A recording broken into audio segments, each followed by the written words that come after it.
Hello guys, welcome back to Travel Sport Tamil. இன்னைக்கு என்ன topic பார்க்க போறோம்னா இன்னைக்கு வந்து ரெண்டு டாபிக் பார்க்க போறோம். சோ ஃபர்ஸ்ட் டாபிக் என்ன பார்த்தீங்கன்னா நிறைய பேர் கமெண்ட்ல கேட்ட ஒரு விஷயம் தான் ns200 வந்து லாங் டிரைவ் போக முடியுமா முடியாதுன்னு சொல்லிட்டு நிறைய பேர் கேட்டிருந்தீங்க. சோ அந்த வீடியோ தான் பார்க்க போறோம். அது மட்டும் இல்ல லாங் டிரைவ் போகும்போது சின்ன சின்ன ப்ரோஸ் அண்ட் கான்ஸ் இருக்கு. சோ அதையும் சேர்த்து பார்க்க போறோம். சோ ரெண்டாவது டாபிக் என்ன பார்த்தீங்கன்னா எப்படி ஒரு பைக்கை சூஸ் பண்ணலாம்னு சொல்லிட்டு ஒரு சின்ன டிப்ஸ் தர போறேன். வீடியோக்குள்ள போலாம் வாங்க. No more shortcuts. New life, new beginning. யார் அந்த நரி கூட்டாள புது பொறப்பு இது புடிச்சிருக்குது இந்த தருணம் இருந்தனே கேர்ள்ஸ் இல்லையே இருந்துட்டாலும் ns200 பார்த்தா கண்டிப்பாக லாங் டிரைவ் போக முடியும். ஏன்னா கண்டிப்பாக ns200 பார்த்தீங்கன்னா ஒரு லாங் டிரைவ் போகிற வண்டி தான். இங்கேருந்து நிறைய பேர் வந்து லடாக்கே லாங் டிரைவ் போயிருக்காங்க nsனால. அதனால் வண்டியை தாராளமாக லாங் டிரைவ் எடுத்துகிட்டு போகலாம். அப்படி நீங்கள் லாங் டிரைவ் எடுத்துகிட்டு போகும்போது சின்ன சின்ன ப்ரோஸ் அண்ட் கான்ஸ் இருக்குது. சின்ன சின்ன விஷயத்தை வந்து மெயின்டைன் பண்ணோம். அப்படி என்னென்ன விஷயங்கிறத வந்து சின்ன ஒரு லிஸ்ட்டாக சொல்கிறேன். நீங்கள் வீடியோ ஃபுல்லாக பாருங்கள், உங்களுக்கே தெரியும். ஃபஸ்ட்டு விஷயம் என்ன பார்த்தீங்கன்னா ஸ்பீடு தான். ஸோ ஆவரேஜான ஒரு க்ரூசிங் ஸ்பீட் மெயின்டைன் பண்ணுங்கள். ஆவரேஜ்னா நான் சொல்ல வரது nsக்கு வந்து ஒரு 80 to 90 ஒரு க்ரூசிங் ஸ்பீட் மெயின்டைன் பண்ணால் வண்டிக்கு இன்ஜினுக்கு எந்த ஸ்ட்ரெஸ் இருக்காது, உங்களுக்கும் பெரிய ஒரு பாதிப்பு இருக்காது. ரெண்டுமே சேஃபாக தான் இருக்கும். சும்மா காலியாக இருக்க ஒரு ரோட்டில் வந்து சும்மா ஒரு ஸ்ட்ரெச் அடிச்சு பார்க்கலாம். 120 130 வரைக்கும் போகலாம். 130க்கு மேலே போகும்போது லைட்டாக வந்து வாப்லிங் ஆக ஆரம்பிக்கும். அதுக்கு மேலே ஸ்பீடு தாராளமாக போகும் வண்டி, ஆனால் வந்து வாப்லிங் ஆக ஆரம்பிச்சிடும். ஏன்னா அது வந்து ஃபுல் ஃபேட் பைக் கிடையாது. ஒரு நேக்கட் பைக்னால அந்த அளவுக்கு அந்த ஏரோடைனமிக்ஸ் அதெல்லாம் இருக்காது. மட்டும் பார்த்துங்க. ஒரு ஆவரேஜான ஒரு க்ரூசிங் ஸ்பீடு 80 to 90 மெயின்டைன் பண்ணுங்கள். உங்களுக்கு சேஃப், உங்கள் பைக்குக்கும் சேஃப். ரெண்டாவது விஷயம் பார்த்தீங்கன்னா இது என்ன கூல் டைம் வந்து இது ஒரு லிக்விட் கூல் இன்ஜின். ஸோ அதனால் பெருசாக ஹீட்டிங் இஷ்யூலாம் இருக்காது. ஹைவேஸில் போகும்போது ஹில்ஸ்லேயோ பெருசாக ஹீட்டிங் இருக்காது. ஆனால் ஒரு சின்ன விஷயம் என்னென்னா சிட்டி டிராஃபிக் பயங்கரமான ஒரு டிராஃபிக்கில் ஓட்டணும், பயங்கரமாக ஹீட் வரும் காலுக்கு. ஷூ போடாமல் கண்டிப்பாக ஓட்ட முடியாது. அப்படி என்ன ஓட்டுறவங்க டிராஃபிக்கில் ஓட்டிங்கன்னா மறக்காமல் ஷூ போட்டு ஓட்டுங்க. அது ஒரு சின்ன ஒரு டிஸ்அட்வான்டேஜ் தான் ஃபீல் பண்ணுது. ஏன்னா டிராஃபிக்கில் வந்து நான் அவ்வளோ ஹீட்டு வந்து ப்ரொடியூஸ் ஆகிற நான் பார்த்துருக்கேன். கால் வைக்கவே முடியாது, பேர் பண்ண முடியாத அளவுக்கு ஹீட் வந்து ப்ரொடியூஸ் ஆகும். அதே மாதிரி லாங் டிரைவ் எடுத்துமோ கூலண்ட் ஆயில் வந்து கரெக்டான லெவலில் இருக்கான்னு சொல்லி செக் பண்ணி எடுத்துப்போங்க. ஸோ ns200 ஹெட்லைட் பார்த்தீங்கன்னா ஹாலஜன் பல்பு ரொம்ப கிரேட்டாலாம் இருக்காது, ஓரளவுக்கு டீசெண்டாக தான் இருக்கும். ஓரளவு லாங் டிரைவ் போகிற அளவுக்கு தான் இருக்கும். நீங்கள் வந்து எக்ஸ்ட்ரீமாக லாங் டிரைவ் போவீங்கன்னா எக்ஸ்ட்ரா ஒரு ஃபாக் லைட் வாங்கி இன்ஸ்டால் பண்ணிங்க. எக்ஸ்ட்ரா ஃபாக் லைட் தான் வாங்கி இன்ஸ்டால் பண்ணாலுமே ஒரே ஒரு எல்லோ ஃபாக் லைட் வாங்கி இன்ஸ்டால் பண்ணிங்க. அது வந்து ரெயின்லையும் யூஸ் பண்ணிக்கலாம், ஹில் ஸ்டேஷன் மிஸ்ட்டு ஃபாக் எந்த டைமில் வேணால் யூஸ் பண்ணிக்கலாம். அது உங்களுக்கும் சேஃபு, உங்கள் பைக்குக்கும் சேஃபு. ஆப்போசிட்டில் வரவங்களுக்கு தெரியும் எல்லோ லைட்னால கொஞ்சம் கிளியராக, கொஞ்சம் விசிபிலிட்டி கொஞ்சம் கிளியராக இருக்கும். அதே மாதிரி ஆப்போசிட்டில் வரவங்க கண்ணு வந்து அந்த அளவுக்கு ஒன்றும் பெருசாக கூசாது. ஒயிட் லைட் போட்டிங்கன்னா ஆப்போசிட்டில் வரவங்க கண்ணு கூசும். எல்லோ லைட் வந்து அந்தளவுக்கு கூசாது. நீங்கள் என்ன தான் ஃபாக் லைட் இன்ஸ்டால் பண்ணாலும் ரோட்டுக்கு வைங்க. அடுத்தவங்க கண்ணு வைக்கிற மாதிரி லைட் வந்து வைக்காதீங்க.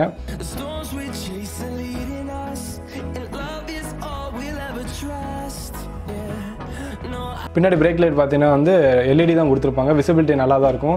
அதே மாதிரி இண்டிகேட்டர் வந்து நீங்கள் எல்இடி போட்டிருந்தாலும் சரி, இல்லை ஹாலஜன் ஸ்டாக்கில் வர ஹாலஜனே வச்சுருந்தாலும் சரி, மறக்காமல் அசார் லைட் வாங்கி யூஸ் பண்ணுங்கள். அசார் லைட் யூஸ் பண்ணால் உங்களுக்கும் சேஃப்டி, உங்கள் பைக்குக்கும் சேஃப்டி. ஸோ மறக்காமல் அசார் லைட் யூஸ் பண்ணுங்கள் லாங் டிரைவ் போகும்போது. நாலாவது விஷயம் என்ன பார்த்தீங்கன்னா சீட்டோட கம்ஃபர்ட் தான். ஸோ ரைடிங் பொசிஷன் சீட் வந்து கம்ஃபர்ட்டாக தான் இருக்கும். நீங்கள் வேணால் எக்ஸ்ட்ரா ஒரு குஷன் வாங்கி ஆட் பண்ணுறேன்னு ஆட் பண்ணிக்கோங்க. பட் இருந்தாலுமே ஸ்டாக்கில் வரது நல்லா தான் இருக்கும். ஒரு 100 கிலோமீட்டர் ஒன்ஸ் வந்து நிப்பாட்டி கொஞ்சம் ஃப்ரீ பண்ணிட்டு அடுத்து போனால் ஒன்றுமே பெரிய விஷயமா தெரிஞ்சு கண்டினியூஸாக ஓட்டாதீங்க. 100 கிலோமீட்டருக்கு ஒரு தடவையாச்சும் ரெஸ்ட் எடுத்து ஓட்டுங்க. அதான் உங்கள் லிக்விட் கூல் இன்ஜினுக்கும் கொஞ்சம் சேஃபானது. பில்லியன் சீட் பார்த்தீங்கன்னா அந்தளவுக்கு பெரிய குஷன்லாம் இருக்காது, கொஞ்சம் ஹார்டாக தான் இருக்கும். ஒரு 60-70 கிலோமீட்டருக்கு மேலே உட்காந்து போக முடியாது. அதுவும் இல்லாமல் nsல பார்த்தீங்கன்னா அந்த நடுவில் இந்த மாதிரி ஒன்று இருக்கும், அது வந்து டிங்கின்னு அடிச்சுக்கிட்டே இருக்கும். அது கொஞ்சம் பெரிய பிரச்சனை. அது கொஞ்சம் இருந்தால் நீங்கள் சீட்டை கொஞ்சம் அந்த பொசிஷனை மட்டும் கொஞ்சம் கட் பண்ணிங்க. அந்த பொசிஷனை கட் பண்ணிட்டு நீங்கள் எக்ஸ்ட்ரா ஒரு ஃபார்ம் ஆட் பண்ணிங்கன்னா பில்லியன் கொஞ்சம் ஜாலியாக வரலாம். வண்டியோட பொசிஷன் பார்த்தீங்கன்னா அப்ரைட் பொசிஷன், எந்த ஒரு பெயின் அந்த மாதிரி கைக்கோ ஷோல்டருக்கோ அந்த மாதிரி பெயின் எதுவுமே பெருசாக வராது. ஸோ ரைடு வந்து நல்லாவே இருக்கும். அடுத்த விஷயம் என்ன பார்த்தீங்கன்னா ஹைட்டு தான். ஹைட்டு வந்து ns200 வந்து கொஞ்சம் ஹைட்டாக தான் இருக்கும். ஸோ ஒரு 5.5 கீழே இருந்தீங்கன்னா தயவு செஞ்சு ns வாங்காதீங்க. ஸோ 5.5 5.6 அதெல்லாம் இருந்தால் ஓரளவுக்கு மேனேஜ் பண்ணிக்கலாம். எப்படின்னா ஒரு சைடு உட்காந்துக்கலாம், ஒரு சைடு பட்டை வந்து கொஞ்சம் சாய்ச்சி வச்சு ஒரு காலை கீழே வச்சு ஒரு தடவை மேனேஜ் பண்ணிக்கலாம். பட் இருந்தாலுமே அது ஒரு ரைடு வந்து கம்ஃபர்ட்டாக இருக்காது. ஸோ 5.5 கீழே இருந்தால் தயவு செஞ்சு ns வாங்காதீங்க. ஸோ நீங்கள் என்ன தான் சீட்டை கரைச்சாலுமே அதோட என்ன சொல்லுவாங்க என்ன தான் அதோட சஸ்பென்ஸை குறைச்சி வச்சாலுமே அந்தளவுக்கு ஒன்றும் ஹைட் ஒன்று கீழே இறங்காது. ஸோ 5.5 கீழே இருந்தால் தயவு செஞ்சு அந்த வண்டியை வாங்காதீங்க. அஞ்சாவது பாயிண்ட் என்ன பார்த்தீங்கன்னா ஆஃப் ரோடிங். பைக் வச்சுட்டு தாராளமாக ஆஃப் ரோடிங் போக முடியும். பட் எக்ஸ்ட்ரீம் ஆஃப் ரோடிங்லாம் போக முடியாது. அந்த சேரு மண் அதுக்குள்ளே தாராளமாக போகலாம். பட் எக்ஸ்ட்ரீமாக இருக்க பாறை கல் அதெல்லாம் போனீங்கன்னா வந்து அண்டர்பெல்லி எக்ஸாஸ்ட் வந்து பயங்கரமாக அடி வாங்கும். அதுவும் இல்லாமல் ஸ்டாண்ட் இருக்குல்ல, ஸ்டாண்டுமே பயங்கரமாக அடி வாங்கும். ஸோ எக்ஸ்ட்ரீம் ஆஃப் ரோடில் வந்து ns200 பண்ண முடியாது. பண்ணலாம், பட் அண்டர்பெல்லி எக்ஸாஸ் கண்டிப்பாக அடி வாங்கும். ஹைட்டான ஒரு ஸ்பீட் பிரேக்கரில் நீங்களும் ஒரு பில்லியனுமே உட்காந்து போனாலுமே அடியில் வந்து கிரிச்சிக் அப்படின்னு சொல்லிட்டு தட்டும். மேக்ஸிமம் ஹைட்டாக இருக்கிற இடத்துல ஓரளவு கிராஸாக ஏற்றுங்க, இல்லை நிப்பாட்டி கொஞ்சம் பொறுமையாக ஏற்ற பாருங்கள். அண்டர்பெல்லி எக்ஸாஸ்ட் பயங்கரமாக அடி வாங்காது. இப்படியே கண்டினியூஸாக அடி வாங்கிட்டு இருந்தால் அண்டர்பெல்லி எக்ஸாஸ்ட் வந்து ஓட்ட விழுந்துடும். So be careful. Next point என்ன பார்த்தீங்கன்னா ஹில் ஸ்டேஷனில் வந்து ட்ரைவ் பண்ணும்போது வந்து ns200 வந்து பயங்கரமாக இருக்கும், சூப்பராக இருக்கும் ஹில் ஸ்டேஷனுக்குலாம். ஸோ அதோட பிக்கப் அதெல்லாம் எந்த குறையுமே கிடையாது, நல்லா தான் இருக்கும். எக்ஸ்ட்ரீமாக பெண்டு இல்லை எக்ஸ்ட்ரீமாக இருக்க பெண்டில் வந்து நீங்கள் வந்து பைக்கை வந்து படுத்து ஓட்டும் போது உங்களோட சென்டர் ஸ்டாண்ட் இருக்குல்ல, சென்டர் ஸ்டாண்ட் வந்து தரையில் வந்து உரசிக்கிட்டே போகும். அது கொஞ்சம் ஒரு அன்கன்வீனியன்ட்டாக ஃபீலாக இருக்கும். ரொம்ப உங்களால் படுத்து ஓட்ட முடியாது, ஓரளவுக்கு ஆவரேஜாக உங்களால் தான் படுத்து ஓட்ட முடியும் ns200ல். நான் அது ஒரு சின்ன ஒரு இதாக ஃபீல் பண்ணேன். ஏன்னா நான் அந்த வால்பாறை இதெல்லாம் போகும்போது ஹஸ்பண்டில் படுக்கும்போது போட்டு அடியில் அந்த ஸ்டாண்டு உடச்சிக்கிட்டே இருந்துச்சு, கொஞ்சம் இரிட்டேட்டாக இருந்துச்சு வண்டி ஓட்டும்போது. அப்படி நீங்கள் எக்ஸ்ட்ரீமாக நீங்கள் கொஞ்சம் படுத்து ஓட்டினா அந்த சென்டர் ஸ்டாண்டை கழட்டி வச்சு ஓட்டுங்க. சென்டர் ஸ்டாண்டு கழட்டி வச்சு ஓட்டுறது நான் வந்து பெருசாக நான் இது சொல்ல மாட்டேன். ஏன்னா சென்டர் ஸ்டாண்ட் வந்து உங்களுக்கு தேவை. ஏன்னா நீங்கள் லக்கேஜ் வந்து கேரி பண்ணுவீங்க, லக்கேஜ் கேரி பண்ணும்போது சென்டர் ஸ்டாண்ட் போட்டு தான் லக்கேஜை மவுண்ட் பண்ணுறது கொஞ்சம் நல்லாயிருக்கும். இதே இடத்துல நிப்பாட்டினாலுமே சென்டர் ஸ்டாண்ட் போட்டு பைக்கை வந்து நிப்பாட்டுங்க. ஸோ பைக் எங்கேயுமே சரிஞ்சு விழுகாது, பைக் கொஞ்சம் சேஃபாக இருக்கும். வந்து பாயிண்ட் என்னன்னு சொல்லி பார்த்தீங்கன்னா, இப்போ நீங்கள் சோலோவை பண்ணால் பின்னாடி வந்து லக்கேஜை கேரி பண்ணிக்கலாம். ஸோ உங்களுக்கு கொஞ்சம் சாஞ்சிக்கலாம், நல்லாவும் இருக்கும், அந்தளவுக்கு முது வலி அந்த எதுவுமே வராது. ஸோ ஒருவேளை நீங்கள் பில்லியனாக போகிறீங்கன்னா எக்ஸ்ட்ரா ஒரு லக்கேஜ் கேரியர் வாங்கி வைங்க. ஆல்ரெடி நம்ம சேனலில் பார்த்தீங்கன்னா ஒரு லக்கேஜ் கேரியர் வீடியோ போட்டிருக்கோம், கீழே டிஸ்கிரிப்ஷன் லிங்க் இருக்கும், போய் பார்க்குறவங்க போய் செக் பண்ணி பாருங்கள். ஒரு லக்கேஜ் கேரியர் வாங்கும்போது தயவு செஞ்சு மறக்காமல் சேடல் சேவும் சேர்த்து வாங்கிடுங்க.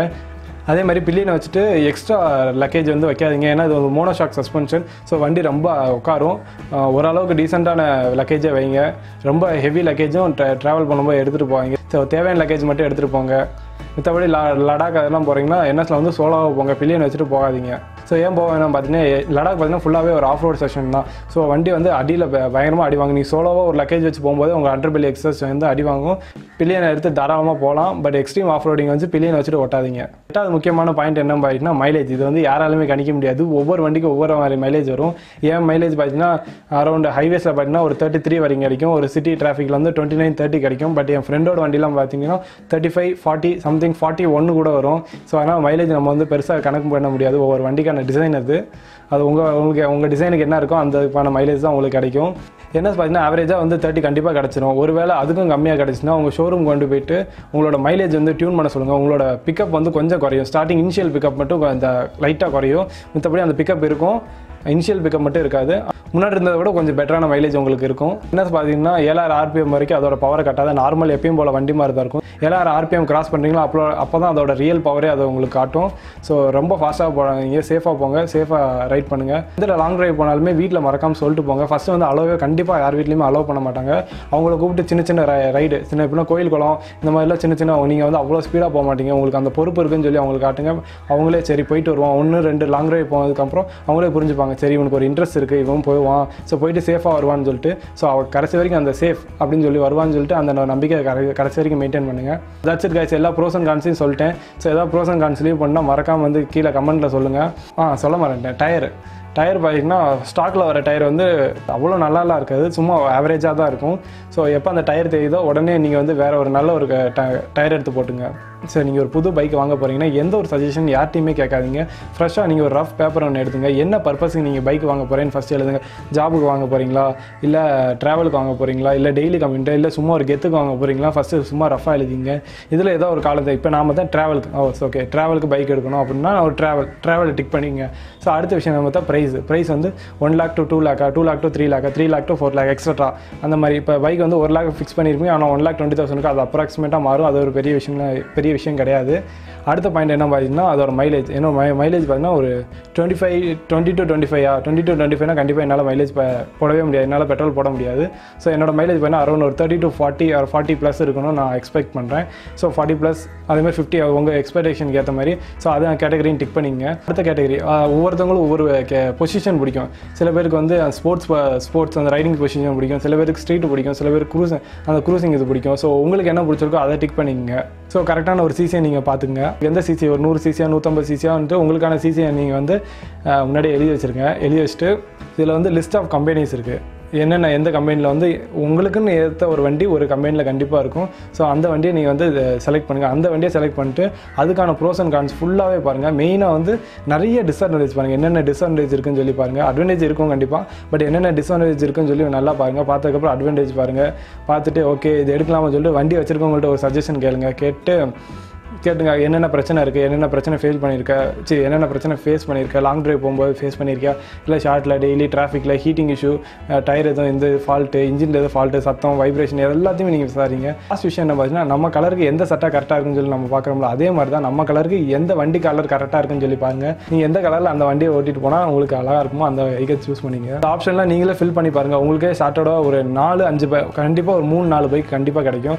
அந்த 4 பைக்கில் பொறுமையாக ஷார்ட் அவுட் பண்ணுங்கள். இந்த பைக் தான், இந்த பைக்னா கடைசியாக ஒரு பைக் எடுக்கும், அந்த பைக் எடுங்க, அதான் உங்களுக்கான bike. So that's it guys, இதோட இந்த வீடியோ எண்ட் பண்ணிக்கிறேன். அடுத்த ஒரு சூப்பரான வீடியோவில் உங்களை சந்திக்கிறேன். until then signing off from Amar. Bye bye. வீட்டில் இருங்க, சேஃபாக இருங்க.